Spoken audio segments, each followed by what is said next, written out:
us. Okay, well, my name is Leslie Modisett. I grew up in a small town just the same size as Kerrville. It was about 20,000 people in Alice, Texas. Okay.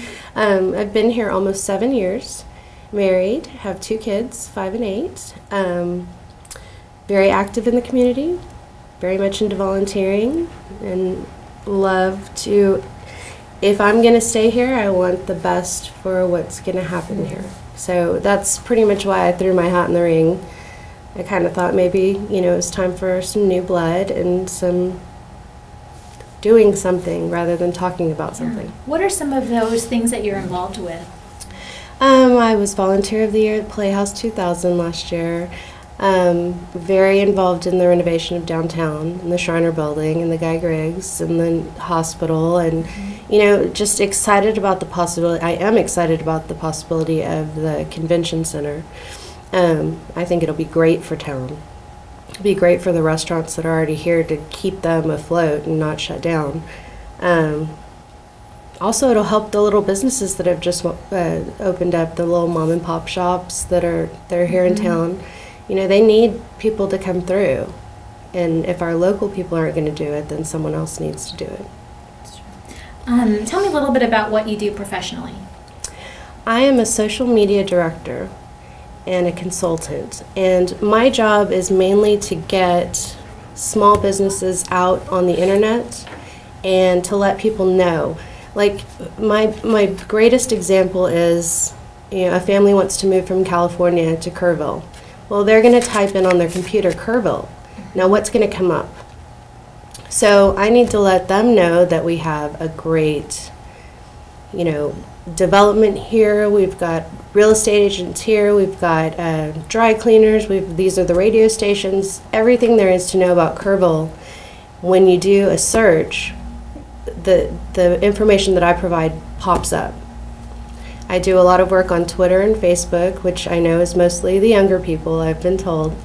But there is a growing demographic on Facebook in the 55-plus age group that are now watching their grandkids. And it's all kind of comes together in the fact that we put Kerrville on the map through social media. So are you interested in tourism, and does that in any way play into your interest in seeking a seat on city council?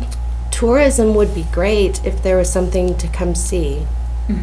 So my main goal is to try to allow, not just say I'm for new business, because that's so broad. I'm for more local business, so that when people come to town or they move to town, they have something to do.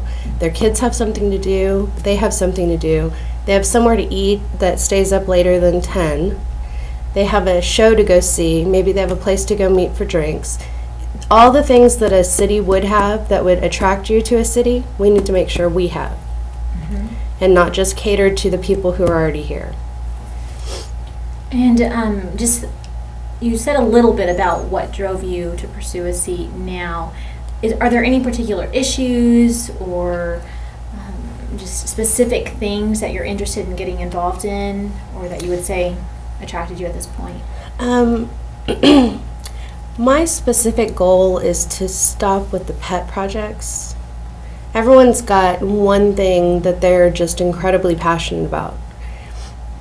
There are a million little things that for every one big thing we're looking over, and the little million things could be the things that would make the city great. We can't just focus on, just the river. We need to focus on, everything that goes into the river. We need to be a little more open to thinking outside the box than just pounding something down people's throat about a specific goal in mind.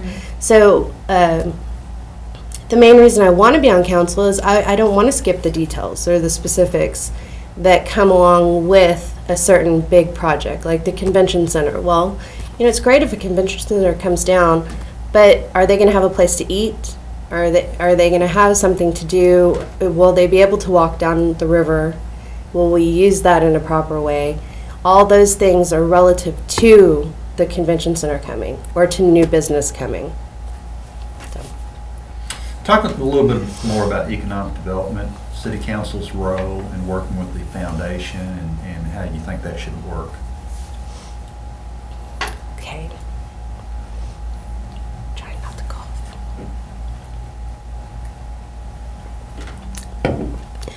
I think economic development's very important.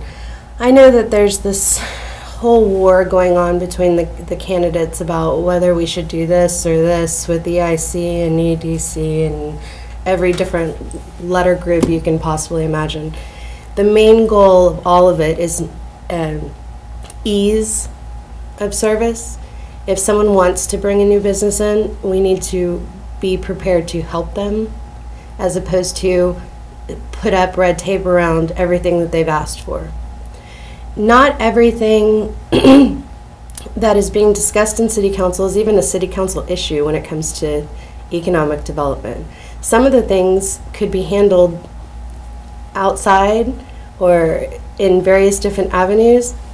So I think it eats up a lot of time in actual City Council meetings that drag on till after midnight, talking about things that could have been handled properly beforehand before they even came across the board. So my summation to that is less involvement and more proactiveness on behalf of economic development. Very good. I'm not sure if you were alluding to this, but you talk a little bit about things that could be handled outside of the council meeting that may even mean outside of the involvement of council members, considering the things that are done behind the scenes and a lot of times with city staff. What do you see your role on City Council looking like? Some candidates have suggested that they'd be more hands-on, almost applying their efforts in a similar way that staff members would. Others, like the current structure, want to continue to see city staff collecting information, doing the legwork, and then they vote and do the directing. What do you see your approach to? Well, the way our foundation works that I'm a part of, the employees do the work. They do the legwork. They discover what answers are not being answered. They find all those answers. And then when we have a board meeting, we sit down with our books that have all the answers. And we sit there and we look at them when we discuss whether or not this is great, this is not, maybe we amend this. And then we vote on it, yes or no. It's actually quite simple, and it's the same way you would run a business. You know, that's why you have employees. They're not just there to fill desks and chairs. They're actually there to get you ready for that meeting. And once you sit down at the meeting, then you make your informed decision based on everything the staff has done for you. So it's kind of weird to me that I've watched a lot of the City Council meetings online, because hadn't really thought about City Council until the week prior to picking up the packet, so I hadn't really been an active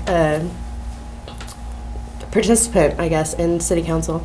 But I noticed that there's a lot of things that get brought up in meetings that it's just kind of like, oh, okay, now we need to think about this and this and this. Well, in a structured business-like environment, your stuff is prepared. Yes, there's city input about new projects, new things, new ideas that are going to go on the next agenda. But more decision making, I think, would help, and not trying to do all the work yourself. That's what you have a staff for.